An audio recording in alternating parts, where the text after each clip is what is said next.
أعوذ بالله من الشيطان الرجيم. بسم الله الرحمن الرحيم. لعن الذين كفروا من بني إسرائيل على لسان داود وعيسى بن مريم ذلك بما عصوا وكانوا يعتدون. كانوا لا يتناهون عن منكر فعلوه لبئس ما كانوا يفعلون. ترى كثيرا منهم يتولون الذين كفروا لبئس ما قدمت لهم أنفسهم أن سخط الله عليهم وفي العذاب هم خالدون. ولو كانوا يؤمنون بالله والنبي وما أنزل إليه ما اتخذوهم أولياء ولكن كثيرا منهم فاسقون.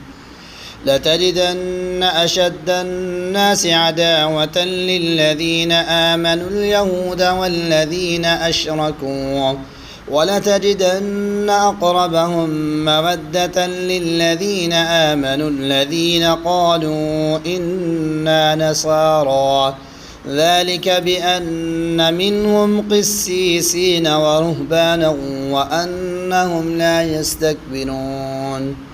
وإذا سمعوا ما أنزل إلى الرسول ترى أعينهم تفيض من الدمع مما عرفوا من الحق يقولون ربنا آمنا فاكتبنا مع الشاهدين. وما لنا لا نؤمن بالله وما جاءنا من الحق ونطمع أن يدخلنا ربنا مع القوم الصالحين. فأثابهم الله بما قالوا جنات تجري من تحتها الأنهار خالدين فيها وذلك جزاء المحسنين. والذين كفروا وكذبوا بآياتنا أولئك أصحاب الجحيم.